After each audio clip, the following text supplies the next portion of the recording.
Buenas tardes, un gusto saludarlos. Soy el facilitador Sami Hamdan Suleimán. Hoy vamos a continuar con el seminario de actas policiales y demás aspectos procesales en materia penal. Vamos a tratar exactamente la unidad número 2. La unidad número 2 comprende los modos de proceder para el inicio del proceso penal. Vamos a tratar también el punto alusivo a la titularidad de la acción penal en los hechos punibles de acción pública, la dirección de la investigación y atribuciones del Ministerio Público, los principios y reglas de actuación policial en los procedimientos penales, al igual que la libertad probatoria y sus exigencias de licitud y de legalidad en el proceso penal venezolano. Bueno, yo voy a dar inicio. Nosotros, en el contexto del procedimiento del proceso penal venezolano, en el presente seminario lo estamos abordando a nivel del procedimiento ordinario, porque como dije en la primera clase, se trata de un procedimiento que se estructura en 4 fases: la fase preparatoria, la fase intermedia, la fase de juicio y la fase de ejecución. Y nuestro interés se estaciona exactamente en la fase preparatoria. Sin embargo, antes de la fase preparatoria, hay unos modos de proceder para el inicio del proceso penal venezolano. Y ellos los encontramos en el artículo 265 del Código Orgánico, a través de la investigación que de manera directa inicia el Ministerio Público al tener conocimiento por sí mismo de la ocurrencia de un hecho punible. También tenemos la otra forma que se da a través de la investigación de la policía, conforme los designios del artículo 266 del Código Orgánico Procesal Penal. Y también tenemos la denuncia como modo de iniciación del proceso con fundamento en el artículo 267 del Código Orgánico Procesal Penal, y esa denuncia puede ser colocada por el particular, donde bien sea ante el Ministerio Público o directamente ante el órgano de policía de investigación que sea. Llámese la policía del Estado Táchira, en el caso del Estado Táchira, la policía estadal, la Policía Nacional Bolivariana, el Cuerpo de Investigaciones Científicas Penales y Criminalísticas o cualquier otro cuerpo policial que exista en la entidad. Ahora continuamos con el tema propio de la investigación penal. El artículo 34 de la Ley del Servicio de Policía de Investigación, el Cuerpo de Investigaciones Científicas, Penales y Criminalísticas y el Servicio Nacional de Medicina y Ciencias Forenses define la investigación penal como el conjunto, ¿verdad?, de diligencias orientadas al descubrimiento y comprobación científica del delito, las características de ese delito, la identificación plena de sus autores, partícipes y además de las víctimas, así como el aseguramiento de los objetos activos y pasivos que son de interés para el caso que se está conociendo y que resultan de utilidad a los efectos de la investigación penal. ¿Y a quién corresponde ordenar y dirigir esa investigación? La misma ley que acabo de señalar lo fija exactamente en ese artículo 34 y corresponde la tarea de dirigir y ordenar la investigación penal. ¿A quién? Al Ministerio Público. El Ministerio Público es el titular de la acción penal y es el director de la investigación en los hechos punibles de acción pública. Y el fundamento de esa dirección de investigación está en el artículo 285 de la Constitución, al igual que en el artículo 111, numerales 1 y 2 del Código Orgánico Procesal Penal. Dentro del contexto de los órganos de investigación penal, debemos prestar atención al artículo 113 del Código Orgánico Procesal Penal. Ese artículo nos define quiénes son los órganos de investigaciones penales.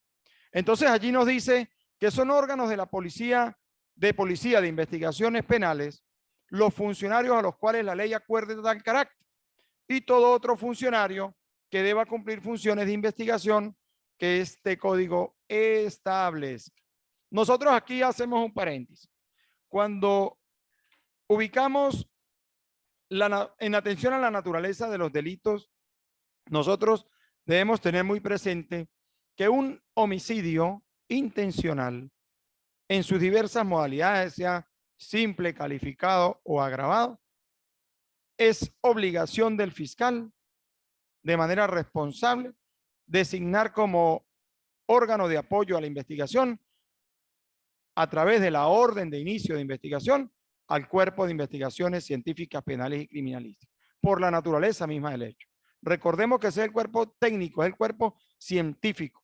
Dispone de una cantidad de funcionarios en razón a brigadas por materia y en el caso de homicidios tenemos, por ejemplo, el eje contra homicidio que se apoya con la sala técnica y también se apoya con el laboratorio criminalístico perteneciente o adscrito a ese órgano policial. Entonces, el artículo 113. Pero si nosotros nos ubicamos en otros punibles, entiéndase aquí, por ejemplo, un delito de naturaleza ambiental. Nosotros en materia ambiental debemos trabajar con la Guardia Nacional Bolivariana porque ese organismo tiene su servicio de guardería ambiental y ellos están exactamente amparados por el artículo 329 de la Constitución que dispone lo siguiente. Voy a darle lectura a la parte que nos interesa con respecto al tema. La Guardia Nacional cooperará en el desarrollo de dichas operaciones y tendrá como responsabilidad básica la conducción de las operaciones exigidas para el mantenimiento del orden interno del país. Punto. La Fuerza Armada Nacional podrá ejercer las actividades de policía administrativa y de investigación penal que le atribuya la ley. Entonces, nosotros tenemos la ley contra el secuestro y la extorsión. Y dentro de la Guardia existe el grupo anti-extorsión y secuestro. También tenemos dentro del 6CPC la unidad especial anti-extorsión y secuestro. Sin embargo, lo que quiero destacar con esto es que hay delitos que en razón a la naturaleza del mismo no deben ser conocidos mayormente por el CICPC, más sí por otros órganos de policía. Por ejemplo, en materia de violencia de género, más allá de que el 6CPC tiene su propia brigada, hay hechos de género con menor complejidad, por ejemplo, las amenazas verbales o los acosos u hostigamientos que no requieren mayor tratamiento científico o técnico y esos casos pueden ser perfectamente atendidos a nivel de la investigación por las policías estatales o por las policías nacionales. Entonces, fíjense cómo el 329 de la Constitución habilita a la Fuerza Armada para conocer determinadas actividades, ¿verdad? En el área de la investigación.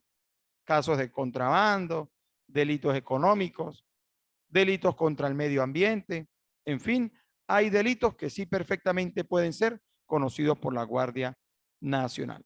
Dentro de los órganos de investigaciones penales, exactamente a nivel de facultades, el artículo 114 del Código Orgánico Procesal Penal dispone que cuando las autoridades, corresponde a las autoridades de policía de investigaciones penales, la práctica de las diligencias conducentes a la determinación de los hechos punibles y a la identificación de los autores y partícipes bajo la conducción del Ministerio Público. Este artículo 114, más allá de reafirmar cuál es la tarea del órgano de investigación, ¿verdad? También reitera que quien dirige esa investigación necesariamente debe ser el fiscal del Ministerio Público en fundamento de la misma Constitución y del mismo Código Orgánico Procesal Penal.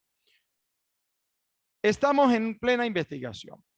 Entonces, el órgano policial obtiene una determinada información acerca de la comisión de un delito y de la identidad de los presuntos autores o partícipes. Entonces, ¿qué debe hacer el órgano policial? Debe dejar constancia de ese conocimiento que ha tenido en un acta policial que debe suscribir ¿quién? El funcionario que ha tenido conocimiento o que ha participado sobre la base de ese hecho en el descubrimiento del hecho, ¿verdad? ¿Para qué? Para que esa acta le sirva al Ministerio Público a los fines en lo sucesivo de poder fundar, luego de cumplida la investigación, una acusación sin menoscabo, por supuesto, del derecho a la defensa que a todo evento le asiste al imputado.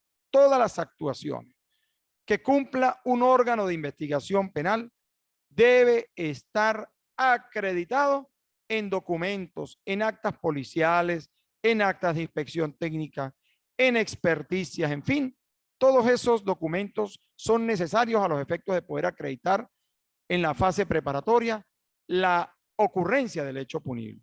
Y quien suscribe esa acta, esa inspección o esa experticia, tiene el deber de luego acudir a la fase de juicio a declarar sobre lo actuado y a reconocer el contenido de lo escrito en esas actuaciones procedimentales. Eso es importante. Si bien nosotros tenemos como principio rector o como uno de los principios rectores la oralidad y que además está fijada en el artículo 257 de nuestra Carta Constitucional, nosotros no podemos dejar de lado la realidad de que la escritura resulta siempre necesaria para el procedimiento penal, lo cual no indica que se deba sustituir la oralidad por la escritura, no. Para eso está la fase, para eso están las argumentaciones.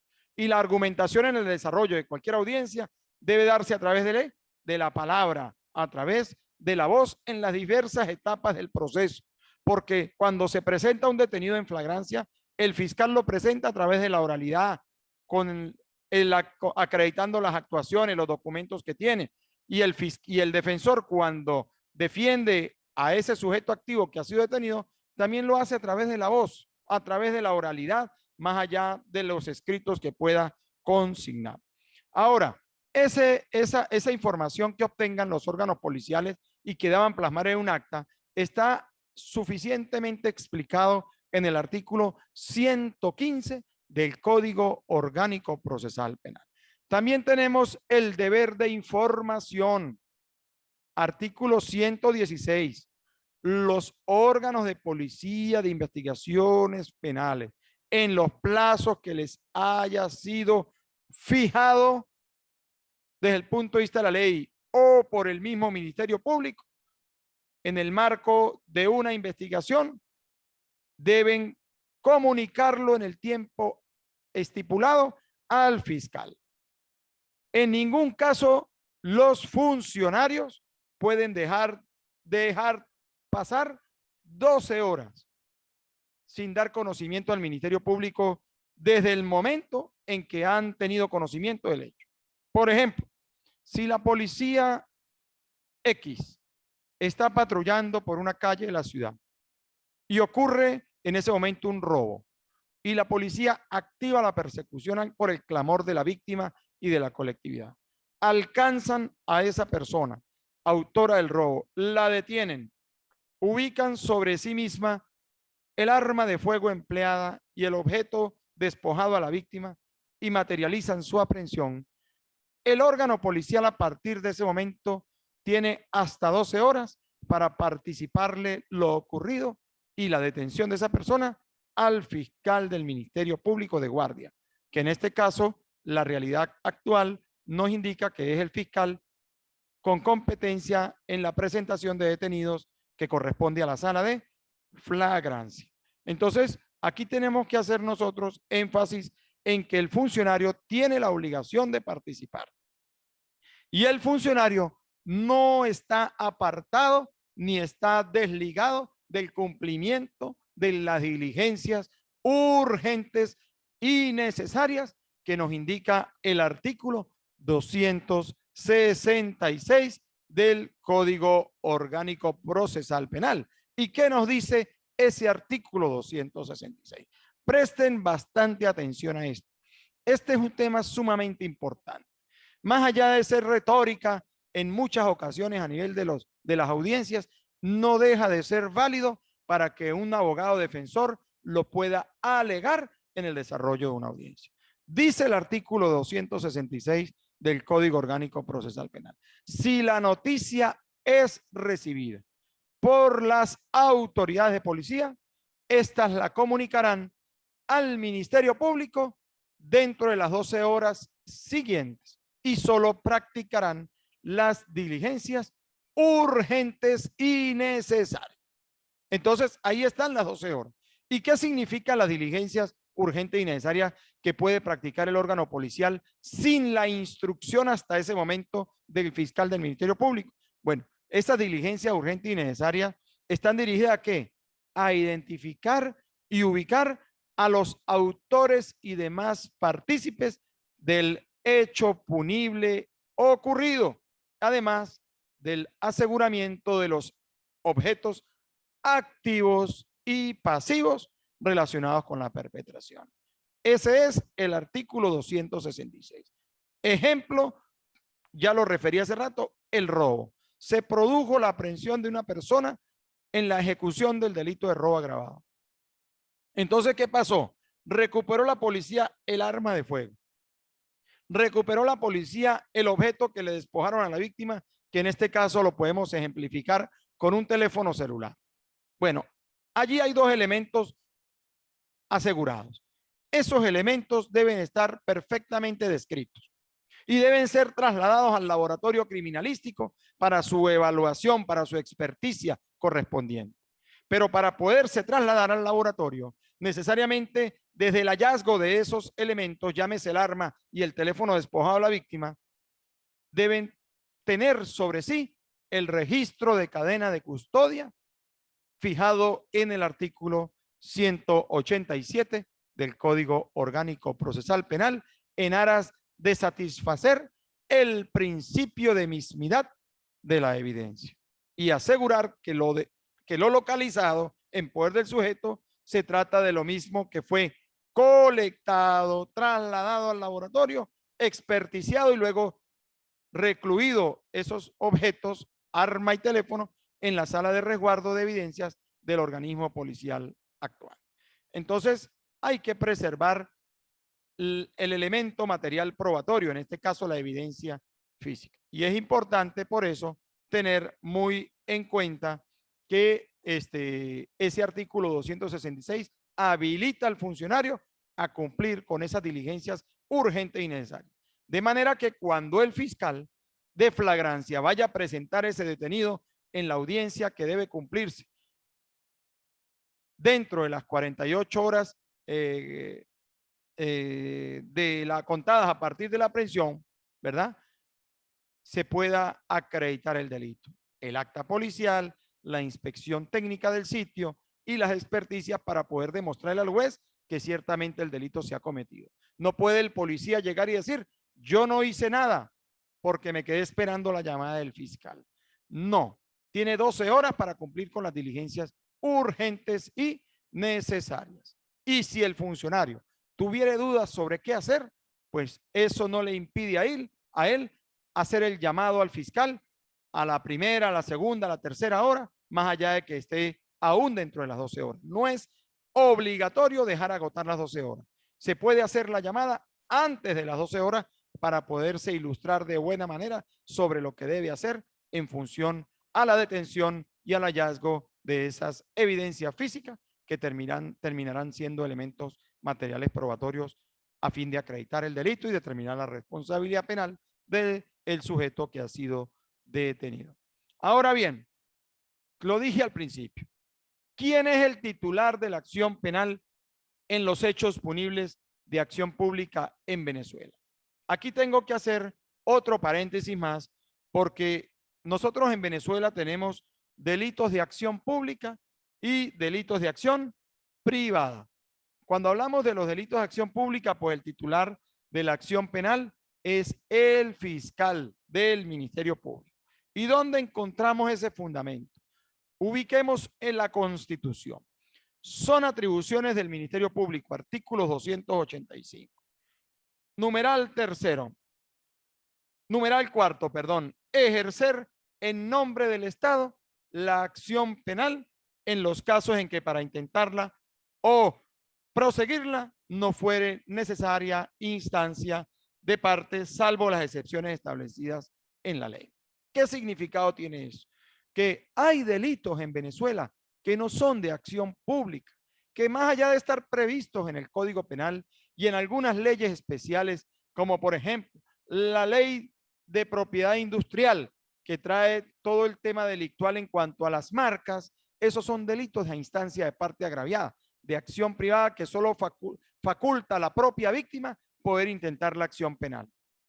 Como también tenemos en el Código Penal, por ejemplo, el delito de difamación e injuria o el delito de daños materiales, que son delitos de acción privada. El delito de violación del domicilio es un delito de acción privada. Más allá de ser delitos, esos delitos no puede investigarlos el Ministerio Público de manera oficiosa porque está impedido por ese artículo 285 de la Constitución a investigar en nombre del Estado, ejercer la acción penal en nombre del Estado. ¿En fundamento de qué? Del artículo 285, numeral 4 de la Constitución. Por el contrario, hay delitos de acción pública. ¿Cuáles son esos delitos? El hurto, el robo, la extorsión y el secuestro, el homicidio, la estafa, las lesiones personales intencionales, las lesiones culposas graves o gravísimas, el homicidio culposo, una cantidad de otros delitos propios de droga, en la ley orgánica de droga, delitos de la ley orgánica sobre el derecho de la mujer a una vida libre de violencia. Allí hay delitos de acción pública y en el contexto de esos punibles, sí le es dable al Ministerio Público ejercer la acción penal porque está dentro de los parámetros de viabilidad del artículo 285, numeral 4 de la Constitución. Asimismo, debo señalar que aparte del 285 de la Constitución, tenemos el artículo 24 del Código Orgánico Procesal Penal. Si lo tienen allí, por favor, léanlo. Es importante que vayamos en la clase siguiendo el articulado. El artículo 24 de nuestro Código Orgánico Procesal Penal señala: la acción penal deberá ser ejercida de oficio por el Ministerio Público, salvo las excepciones establecidas en la Constitución de la República Bolivariana de Venezuela y en la ley. Ya sobre ello me referí con relación a los delitos de acción privada. Sin embargo, tengan también muy presente en cuanto a los delitos de acción privada. Si la víctima de ese delito de acción privada es un niño, una niña o un adolescente, en fundamento del artículo 216 de la LOPNA o Ley Orgánica de Protección del Niño, Niña y Adolescente, ese delito es tratado como un delito de acción pública, porque así lo manda el interés superior del niño, niña o adolescente, por demás previsto también en la Constitución en fundamento del artículo, si mal no recuerdo, el artículo 78 de nuestra propia Carta Constitucional, que dice: los niñas, niños y adolescentes son sujetos plenos de derecho y estarán protegidos por la legislación. En fin, ahí encontramos nosotros el interés superior del niño, niña o adolescente. También tenemos que el artículo 265 del Código Orgánico Procesal Penal, y que señalé hace minutos cuando comenzamos a hablar de los modos de iniciación del proceso, ese artículo 265 dice lo siguiente, fíjese, dice: el Ministerio Público, cuando de cualquier modo tenga conocimiento de la perpetración de un hecho punible de acción pública, dispondrá que se practiquen las diligencias tendentes ¿a qué? A investigar y hacer constar su comisión con todas las circunstancias que pudieran influir en su calificación y la responsabilidad de los autores y demás partícipes. Y el aseguramiento de los objetos activos y pasivos, ¿verdad?, relacionados con la investigación. Aquí se reafirma la titularidad de la acción penal exactamente en el ámbito de los delitos de acción pública. Entonces nos ubicamos dentro del artículo 111 del Código Orgánico Procesal Penal. ¿Qué decíamos en ese 111 nosotros? Decíamos, bueno, que el Ministerio Público es el titular de la acción penal y entonces el artículo 111 le fija al fiscal del Ministerio Público unas amplias atribuciones en un dossier de numerales que están allí. Sin embargo, es de nuestro interés exactamente los numerales 1 y 2 de ese artículo 111 del Código Orgánico Procesal Penal. Y también tenemos, pues, en ese ámbito que explicar lo siguiente. ¿Cuál es el numeral primero de ese 111? Dirigir la investigación penal, ¿verdad?, de los hechos punibles para establecer la identidad de los autores y partícipes. Entonces, ¿quién dirige la investigación? El fiscal. ¿Cómo el fiscal ordena el inicio de la investigación? A través de un escrito en el que designa un organismo policial y en el que le fija con exactitud las diligencias que él debe cumplir en el marco de del desarrollo de la fase preparatoria. Por ejemplo, entrevistar testigos, realizar la inspección técnica del sitio, elaborar el correspondiente levantamiento planimétrico, recabar las experticias en el laboratorio criminalístico, hacer un estudio de telefonía a fin de ubicar antenas y el registro de llamadas entrantes y salientes de un determinado abonado telefónico. Hay varias diligencias que allí perfectamente se pueden cumplir, además de ordenar la práctica de allanamiento, así como bueno, registros nocturnos en sitios, en fin. Hay muchas actuaciones que puede exactamente dirigir para su práctica el fiscal del Ministerio Público. Y la segunda, pues, ordenar y supervisar las actuaciones de los órganos de policía de investigaciones en los que se refiere a la adquisición y conservación de los elementos de convicción. Nosotros como funcionarios de la Fiscalía, yo lo digo nosotros porque yo fui fiscal del Ministerio Público durante 20 años aquí en el estado Táchira. Fui fiscal ya desde el año pasado, pedí mi jubilación y me la concedieron. Gracias a Dios, yo estoy dedicado a la academia y al ejercicio libre de la profesión en estos tiempos, pero esa dirección de la investigación no es solamente emitir la orden de inicio, sino estar encima de la actuación de los funcionarios para controlar que ciertamente se estén cumpliendo. Eso es sumamente importante. Aunado a lo demás, existen unos principios de actuación para la detención de las personas. El funcionario policial está en la obligación de cumplir y respetar algunos principios de actuación propios aplicables en los procedimientos de detención de personas. Esos principios los encontramos enunciados en el artículo 119 del Código Orgánico Procesal Penal. Al respecto, debo indicar el uno por uno. El primero, uso de la fuerza en caso de necesidad y en la proporción a la ejecución de la detención. Si nosotros como funcionarios policiales ya tenemos exactamente individualizado al sujeto, lo tenemos controlado, lo tenemos detenido y esposado, será necesario que nosotros empleemos como funcionarios policiales la fuerza sobre esa persona ya controlada por la comisión policial. Evidentemente que no. Es algo que ya está suficientemente asegurado y en consecuencia, al no oponer resistencia, pues no hay necesidad de hacer uso de la fuerza para exagerar en el sometimiento de ese sujeto activo del delito que está ya controlado por la comisión. Ahí entra a conjugarse un tema propio de los derechos humanos. Recordemos que hoy día todo ciudadano, todo habitante del país tiene mínimo un teléfono celular con cámara y pueden perfectamente registrar cualquier eventualidad en la vía pública.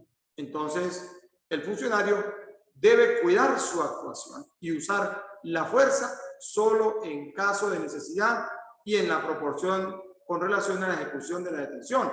Puede ser que se trate de una persona corpulenta y se oponga a la detención de dos funcionarios que la están practicando porque son a lo mejor de menor contextura física y puede empujarlo, golpearlo. Bueno, en esas circunstancias el funcionario está en la obligación desde el punto de vista proporcional de hacer uso de la fuerza sin entrar en abusos y en exceso.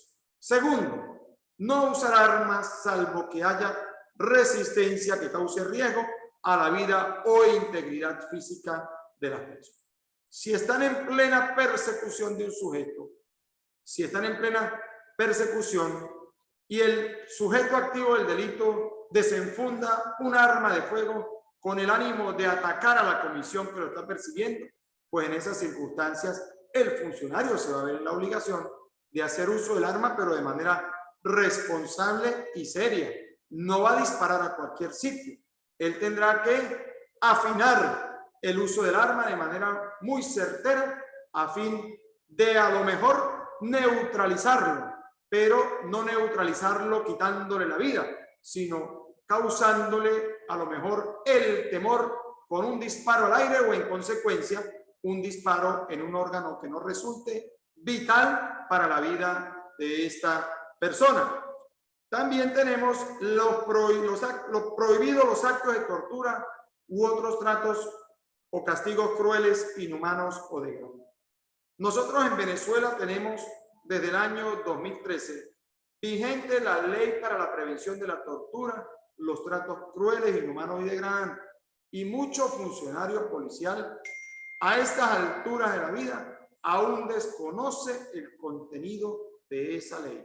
Aquí no voy a entrar en especificidad de los verbos propios de lo que debe entenderse por tortura, tratos crueles, inhumanos o degradantes. Pero sí es importante que ustedes indaguen el contenido de esa ley. Luego también tenemos la no presentación a los detenidos, de los detenidos a ningún medio de comunicación social sin el expreso consentimiento de ellos, sin el expreso conocimiento de ellos, ¿verdad? Otorgado por su defensor. Esta práctica normalmente se quiebra o se quebranta cuando ocurren esas incautaciones o hallazgos de procedimientos en procedimientos de droga o de delitos graves en los que el sujeto activo es exhibido, más allá de ponérsele una capucha y cubrir su rostro, pues logran apreciarse algunas características físicas del sujeto que podrían conducir en un eventual reconocimiento de personas su identificación, por ejemplo, un tatuaje o cualquier otra dimensión o cualquier cicatriz que pueda tener la persona sobre su cuerpo. De allí que no resulte viable la exhibición de este tipo de personas detenidas durante los procedimientos sin el consentimiento expreso de él y de su propio abogado defensor.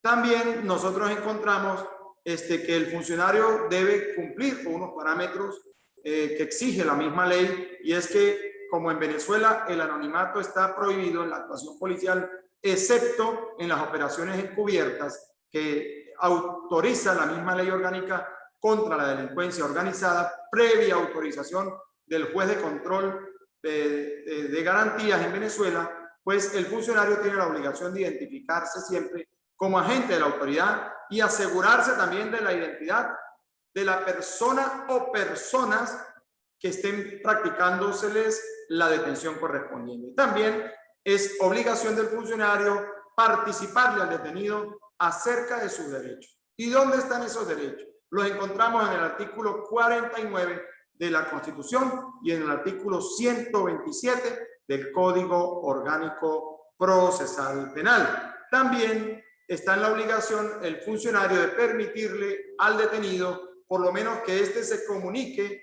con sus parientes, con sus padres, sus madres, sus hermanos, familiares, ¿verdad? A fin de indicarles, de que él pueda indicarle dónde se encuentra recluido. En caso de que no se le permita a él hacer la llamada, por lo menos el funcionario comunicarse con esos familiares para que ellos estén en cuenta de lo que ha ocurrido y del lugar en el que se encuentra recluida esa persona. Y asentar el lugar y día y hora en que se ha cumplido la detención o el procedimiento en un acta policial que no puede estar caracterizada por alteraciones ni tachaduras. Esos son algunos de los aspectos que rigen los principios de actuación policial en fundamento del artículo 119 del Código Orgánico Procesal Penal. Ahora, vamos a hablar de la libertad de prueba. El Código Orgánico Procesal Penal nuestro, en el artículo 180, dispone que se podrán probar todos los hechos y circunstancias de interés para la correcta solución del caso y por cualquier medio de prueba. Entonces, es importante no confundir esa libertad de prueba con el libertinaje probatorio. La libertad de prueba no puede estar condicionada o no puede estar sujeta a medios obtenidos a través de la ilicitud e incorporados a través de la ilegalidad. Son dos exigencias necesarias. La licitud de la prueba exige, como dice la palabra, licitud, obtención lícita e incorporación legal al procedimiento. Y esos dos requisitos de procedencia y de valor para la prueba necesariamente se enlazan con el concepto de la prueba lícita que dispone el artículo 49, numeral primero de la Constitución, que dice que toda prueba obtenida con violación al debido proceso es nula. Entonces, es importante también. Hablemos de la pertinencia. El código exige también que la prueba que se vaya a promover debe tener pertinencia, utilidad e idoneidad. ¿Qué es la pertinencia? Pues la prueba tiene que referirse directa o indirectamente al objeto propio de la investigación y ser útil para el descubrimiento de la verdad. Ese es un aspecto que en fundamento del artículo 313 de nuestro Código Orgánico Procesal Penal, el juez de control en la audiencia preliminar está en la obligación de verificar a los efectos de concebir si admite o no el medio de prueba, bien sea promovido por la Fiscalía o por la defensa. También es importante hablar en el contexto de la libertad probatoria, bueno, que también el Ministerio Público, a través de sus propias facultades en fundamento del artículo 291, puede cumplir esa tarea investigativa sin el apoyo de un organismo policial. Ellos pueden, el fiscal puede perfectamente trasladar o citar a testigos al despacho fiscal para ser entrevistados, trasladarse a un determinado organismo del Estado para recabar un documento que haya pedido previamente a través de un oficio. Inclusive, pues, esas son dos de las actuaciones que pudiese cumplir de manera directa un fiscal del Ministerio Público sin el apoyo de un organismo de investigación, porque el Ministerio Público, al ser titular de la acción penal y al ser el director de la investigación, se puede autoasignar la facultad investigadora. También encontramos el tema de la prueba anticipada. La prueba anticipada está fijada en el artículo 289 del Código Orgánico Procesal Penal y ella se practica ¿dónde? En la fase preparatoria normalmente.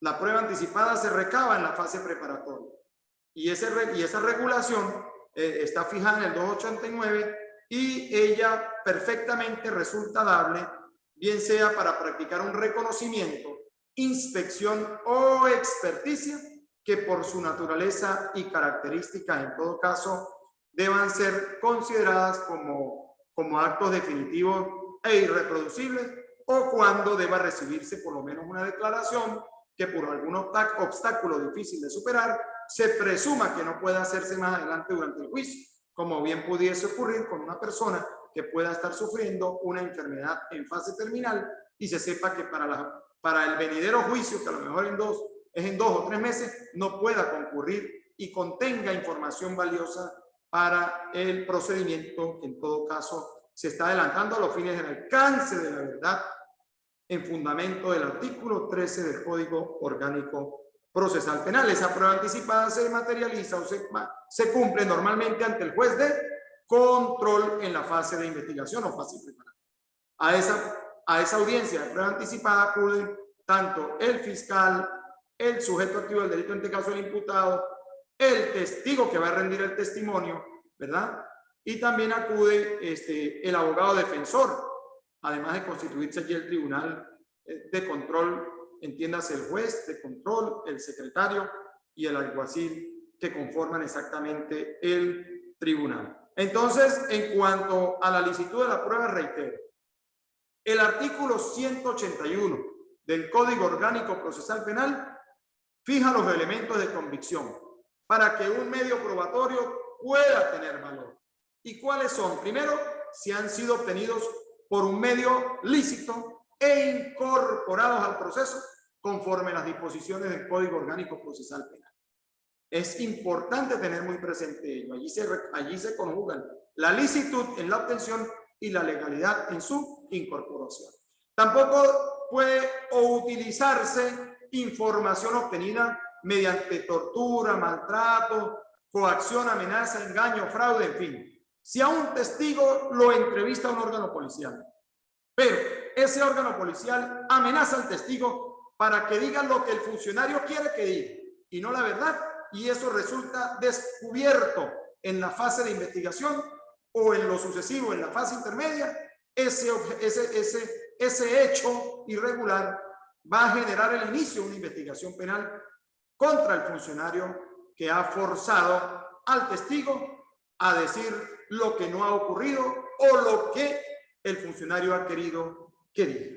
Asimismo, tampoco podrá apreciarse la información que provenga directa o indirectamente de un medio ilícito.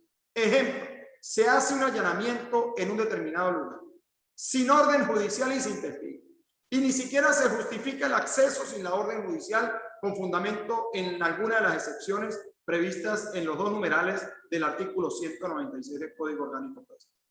En esas circunstancias, esa información es más allá del hallazgo que pueda localizar allí, precisar, ese procedimiento se caracteriza por ser totalmente ilícito y en consecuencia el juez de control no tendrá que admitir ese medio de prueba y el juez de juicio menos aún valorarlo por estar contrario o por ser contrario al concepto de prueba lícita fijado en el artículo 49, numeral primero de la Constitución.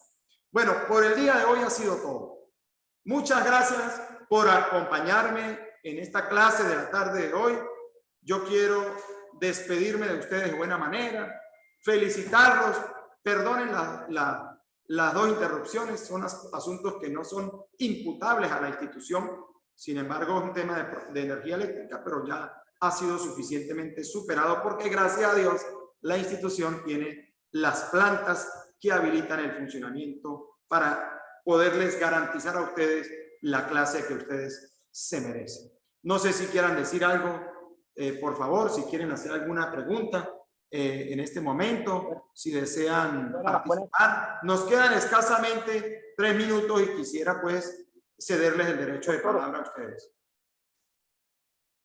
Buenas tardes, doctor, ¿cómo está? Buenas tardes. Profe, una pregunta.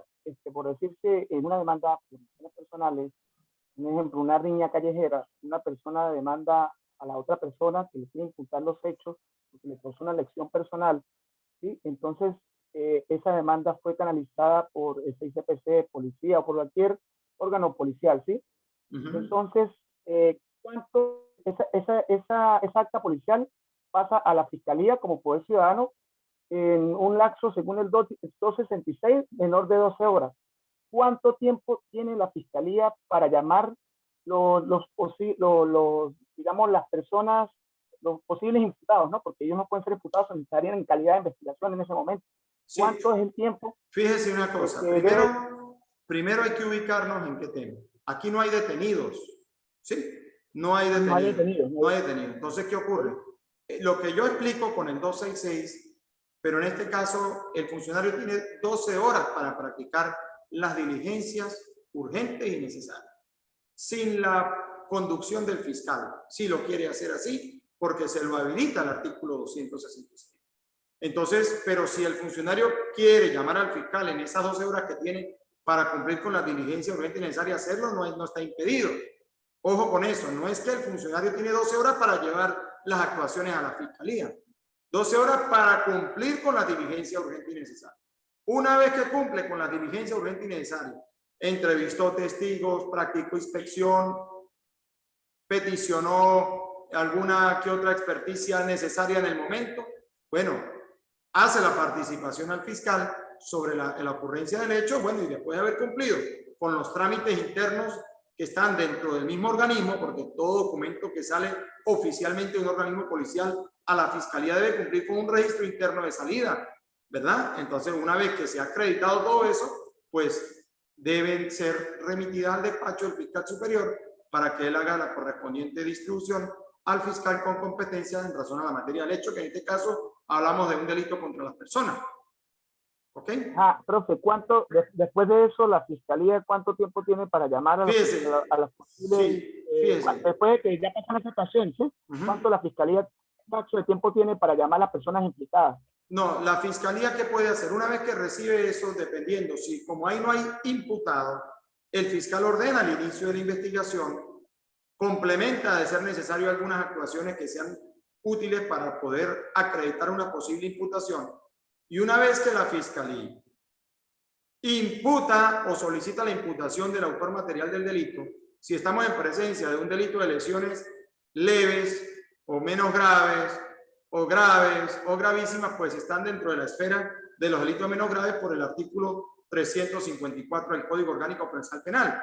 Una vez que la persona es imputada en el Tribunal de Control, tiene 60 días para presentar la acusación fiscal. De no presentarla después de la imputación en ese lapso de 60 días, puede el abogado defensor o el mismo juez de control de oficio decirle al fiscal que le envíe las actuaciones para decretar el archivo judicial en razón a que ha incurrido en la omisión fiscal que fija ese artículo 356, creo que al 360 y pico del Código Orgánico Procesal Penal para el juzgamiento de delito menos grave. Pero si se tratara de un delito de mayor entidad, ¿verdad? Y no hubiese persona detenida, bueno, en el marco de la investigación se individualiza un sujeto. Si el delito es grave, el fiscal, a partir de la individualización y de determinar los elementos serios de convicción, pide una imputación ante la jurisdicción penal ordinaria, un tribunal de control ordinario, y pudiese allí incluso pedir la privación judicial preventiva de libertad. Nos queda un minuto, pero en los delitos menos graves 60 días después de la imputación. En los delitos graves tenemos hasta, si está detenido, son 45 días para acusar, pero si no hay detención en los delitos graves, más allá de que sea un procedimiento ordinario, tenemos hasta 8 meses para concluir con la investigación. Nos quedan 30 segundos. Quiero despedirme de ustedes. Muchas gracias por la atención el día de hoy. La señal se puede cortar en cualquier momento.